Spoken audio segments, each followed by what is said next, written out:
अब हम थोड़ा फिजिकल एलिजिबिलिटीज़ की चर्चा कर लेते हैं।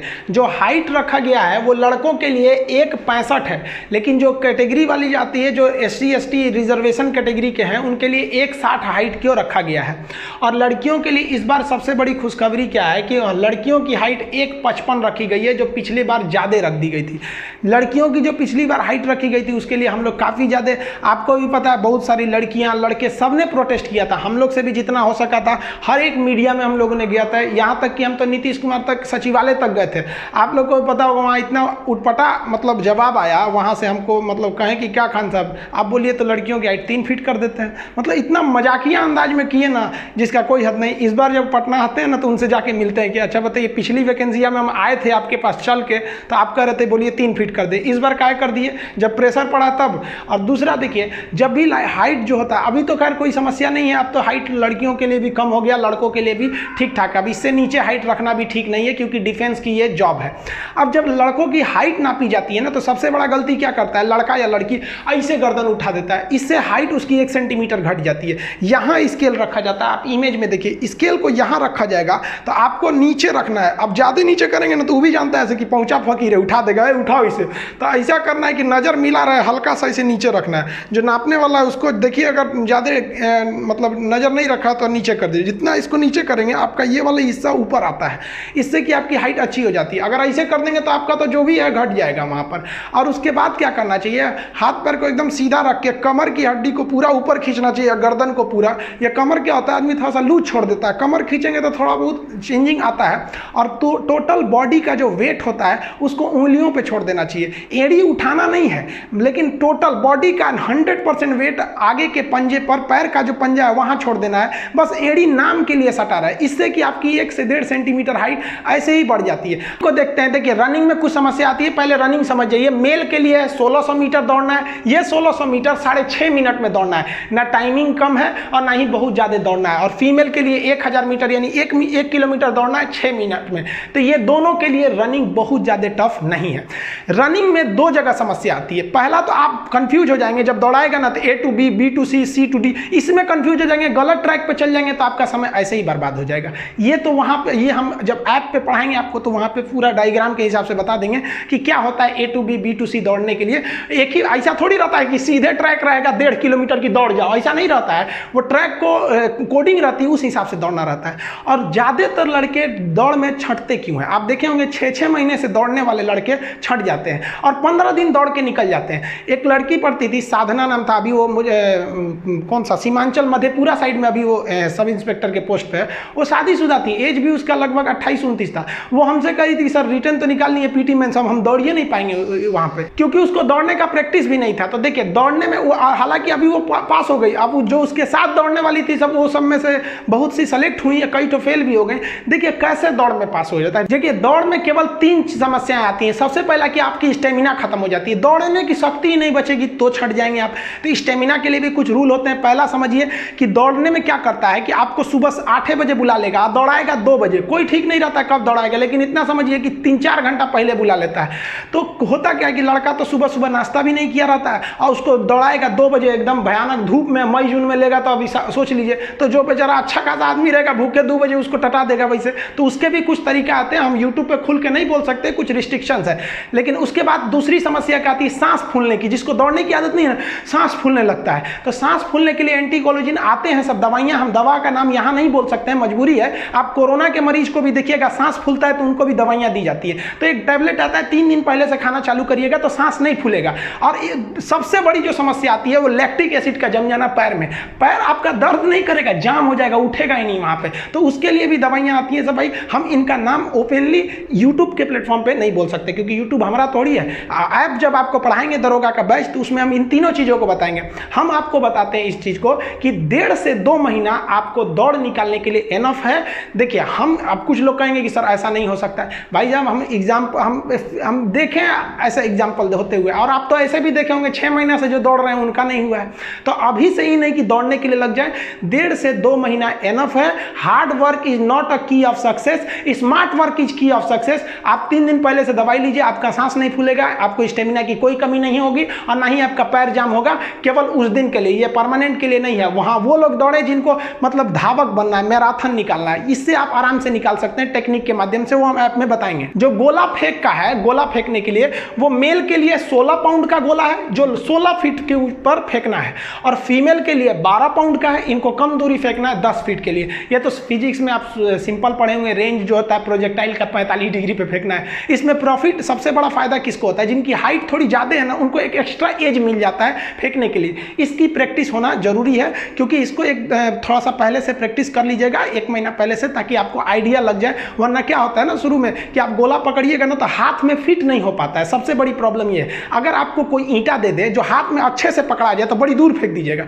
अच्छा से पकड़ाएगा ही नहीं ना तो दूर नहीं फेंक पाइएगा। तो इसमें सबसे बड़ी समस्या आती है हाथ में अइबे नहीं करता है। तो 1 महीने से थोड़ा सा प्रैक्टिस करेंगे ना तो ये हाथ में आने लगेगा। बाकी इसमें बहुत ज़्यादा टेक्निक की जरूरत नहीं पड़ती है, थोड़ा सा हाथ बस प्रैक्टिस हो जाना चाहिए। लॉन्ग जंप जो रखा गया है मेल के लिए 12 फीट है और फीमेल के लिए है 9 फीट है। लॉन्ग जंप ज़्यादा नहीं है और ये ज़्यादा टफ नहीं होता है, ये तेजी से दौड़िए। इसमें 2-3 चीज़ का बस ध्यान रखना चाहिए। लड़कों का लॉन्ग जंप खराब क्यों होता है, वो जो फाउल पॉइंट होता है ना जहाँ से उन्हें जंप करना है, उनके माइंड में वो भरा रहता है। अब कभी कभी क्या होता है वो फाउल पॉइंट को क्रॉस कर जाते हैं तो यहीं से छट गए, और नहीं तो क्या होता है कि जहाँ से जंप करना है उसके 1.5 फीट पहले ही कूद जाते हैं। तो इधर वाला थोड़ी ना काउंट होता है, काउंट तो इस पे होता है कि आप कितना जंप किए हैं। तो इसमें ना केवल जो जहाँ से जंप करना है वो एरिया आपकी मार्किंग अच्छी होनी चाहिए कि जंप लाइन है यहाँ से, इससे हो जाता है। ये उतना टफ नहीं होता है, लेकिन हाँ हाई जंप में थोड़ा प्रॉब्लम आता है। हाई जंप जो है वो मेल के लिए है 4 फीट और फीमेल के लिए है 3 फीट। हाई जंप में सबसे बड़ी समस्या क्या होती है कि जो लड़के को लगता है कि नहीं हम 1 हफ्ते में दौड़ निकालेंगे, प्रैक्टिस करेंगे, सीधे चले जाएंगे वहाँ के लिए, तो भाई साहब जिस दिन आप हाई जंप की प्रैक्टिस करना चालू कीजिएगा ना तो कोई दिक्कत नहीं है, और जब ग्राउंड से आइएगा सोइएगा ना तो अगले दिन उठ नहीं पाइएगा। बैठने के लिए किसी चीज़ को पकड़ के बैठिएगा, अरे बाप रे बाप, ये ना पूरी तो सबसे ज़्यादा जो होता है ना जाम कर देता है पैर को ये। तो इसको तो इतना ध्यान दीजिएगा कि जिस दिन से आप इसकी प्रैक्टिस करना चालू करिएगा उसके 1 हफ्ते तक ये आपको कुछ करने नहीं देगा, उसके बाद ये ईजी हो जाता है। हाँ, जो इसके लिए होता है बेली जंप, ये जरूरी होता है। आप सामने से मत जाइएगा, क्रॉस कूदिएगा तो आप आराम से कर सकते हैं। अब कुछ लड़के क्या होते हैं सामने से कूदते हैं, एक्चुअली सामने से कूदना ईजी है लेकिन ज़्यादा नहीं कूद पाएंगे। और बेली जंप जो होता है साइड में, थोड़ा सा उसमें 1 हफ्ता प्रैक्टिस में वक्त लगता है, लेकिन एक वक्त है जो सही तरीका है, वहाँ से आप आराम से इसको जंप कर सकते हैं। बिहार में क्या है कि चुनाव है, इसलिए वैकेंसी का एकदम बाहर आ जाएगा बिहार में, एकदम ये चुनावी वैकेंसी, इसमें एकदम आराम से निकाल ले जाएंगे हम लोग। ऐप आपके लिए एकदम अच्छे से रेडी रहेगा, आपको जस्ट बता देंगे हम आपको, उसके लिए आप सबको वेट होगा, हमको पता है। बाकी जो राजस्थान, उधर पूर्वोत्तर, बंगाल, उड़ीसा, हरियाणा, ये सब के जो एरिया के लड़के हैं, मध्य प्रदेश, वो लोग भी भाई कमेंट करते हैं, बताते हैं भाई कि हमारे लिए भी है। भाई देखिए पढ़ाई सबके लिए है, थोड़ा सा क्या है कि जो रीजनल चीज़ें हैं ना वो आपके एग्जाम में ज़्यादा पूछ देता है। अब जैसे मॉडर्न हिस्ट्री है तो आपको थोड़ी ना अभी गांधी जी के बारे में मध्य प्रदेश और राजस्थान, हरियाणा, उड़ीसा वाले को अलग पढ़ना है, लेकिन जो रीजनल क्वेश्चन होते हैं ना, जैसे बिहार के बारे में है तो थोड़ा 10-15% बिहार से रिलेटेड ज़्यादा कर देगा।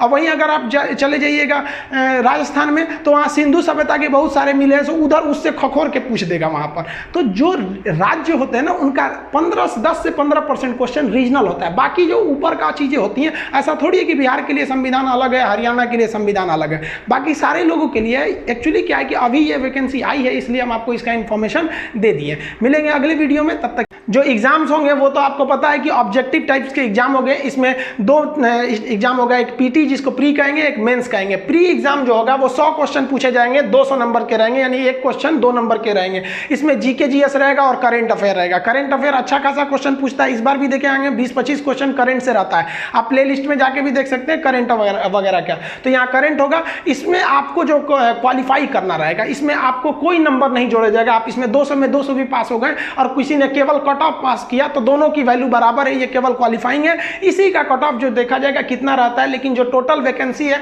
यानी लगभग यहाँ 2500 टोटल वैकेंसी है, तो 2500 वैकेंसी का ये 20 गुना यहाँ पे लिया जाता है। ये आयोग ने स्पष्ट कर दिया है कि भैया हम 20 गुना ज्यादा लेंगे, तो यहाँ पास होने की संभावना ज्यादा रहती है। यहाँ जो लोग आए वो कितना नंबर पाए थे वो मायने नहीं रखता है। अब मेंस का एग्जाम होता है, मेंस एग्जाम में भी आपको 2 पेपर दिए जाएंगे, पेपर फर्स्ट और paper second. Paper first Hindi का होगा, ये केवल क्वालिफाइंग करना होगा। होगा, इसका मार्क्स आपको नहीं जोड़ा जाएगा। इसमें भी 100 क्वेश्चन आएंगे जिसका टोटल नंबर 200 रहेगा। इसका 30% पास पा गए आपको क्वालिफाई कर दिया जाएगा, क्योंकि दरोगा को FIR वगैरह लिखना होता है, ज़्यादातर 99% FIR हिंदी में ही लिखे जाते हैं, तो उसको लिखना तो आना चाहिए, नहीं तो उल्टा सीधा लिख देगा। तो ये केवल क्वालिफाइंग नेचर का होता है, इसमें आप टॉप भी कर जाएंगे तो उसका नंबर ऐड नहीं किया जाएगा। अब मेन आता है आपका पेपर 2, इसी पर आपका डिसाइड होगा कि आप सेलेक्ट होंगे, आप मेरिट में बनेंगे या बाहर जाएंगे। पेपर 2 जो होता है उसी के आधार पर मेरिट बनेगा, यहीं पे ज़्यादा फोकस करना है। अब इसमें भी 100 क्वेश्चन है, 200 मार्क्स के रहेंगे। अगर आप देखेंगे ना, क्वेश्चन हर स्टेप में बराबर ही है, यहाँ भी 100 क्वेश्चन, यहाँ भी नंबर भी बराबर है, यहाँ 200, यहाँ भी 200, लेकिन नंबर किसका जुड़ेगा? तो केवल मेंस के पेपर 2 का जुड़ेगा। इसमें क्या क्या रहेंगे? तो भाई 80 क्वेश्चन लगभग जीके जीएस से रहता है आपका, और 20 क्वेश्चन में मैथ रहता है, रीजनिंग रहता है, ये सब चीजें। तो ये तो आप बिहार वाले लड़के हैं लोग, ज्यादातर इसमें बिहार दरोगा में बिहार के भरते हैं लोग, वो लोग तो मैथ वगैरह ये सब नॉर्मली क्वेश्चन रहते हैं, कुछ खास लेवल के, बहुत ज्यादा हाई लेवल के नहीं रहते हैं ये सब। अगर आप देखेंगे तो बिहार दरोगा का क्वेश्चन देख लीजिएगा, बिहार दरोगा के क्वेश्चन से ज्यादा टफ था बिहार सिपाही का क्वेश्चन।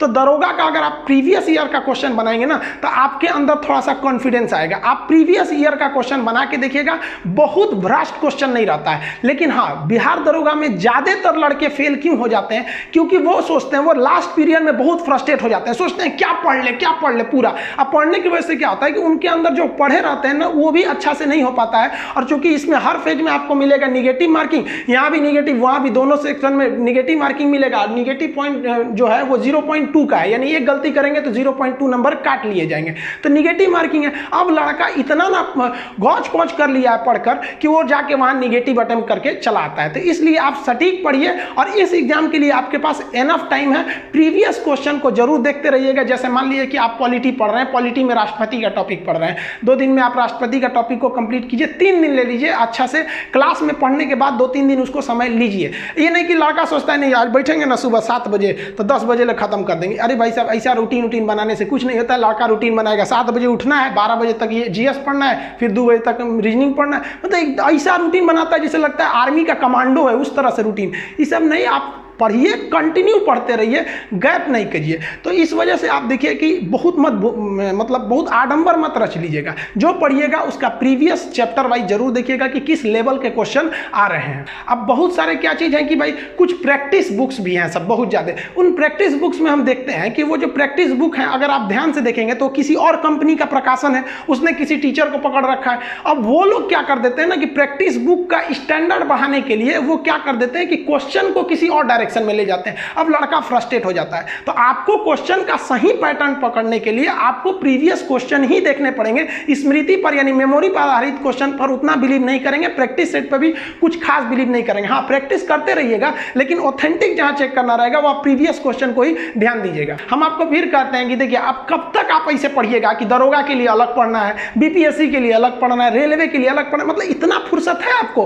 और आप क्यों नहीं चाहते कि भाई हमने एक साथ पढ़े? आप बताइए, अब आप ही बताइए ना, जलियांवाला बाग की जो घटना हुई थी वो 1919 में हुई थी, तो रेलवे में क्या 1930 पूछेगा? अब बीपीएससी में 1940 पूछ देगा? नहीं होगा। और ये तो गया जमाना। अब आप जरा देखिएगा कि जो क्वेश्चन रेलवे में पूछा है वो क्वेश्चन बीपीएससी में भी पूछ दे रहा है। तो अब ये ग्लोबलाइज हो गया है, मतलब एक तरह से कहिए तो खिचड़ी बन गया है। पहले एक फिक्स रहता था कि नहीं लूसेंट एसपीडी पढ़ लो रेलवे हो जाएगा, अब वो जमाना चला गया। अब आपको डीप कंसेप्ट पूछता है, आपको डीप कंसेप्ट समझ में आएगा, आप नहीं भूलिएगा। देखिए, याद रखने की जिम्मेदारी आप हमको छोड़ दीजिए, आपको याद नहीं रखना पड़ेगा, इतना गारंटी है आपको। बस थोड़ा सा सावधानी से, बस थोड़ा सा नींद वगैरह अच्छा लेते रहिएगा, पढ़ते रहिएगा।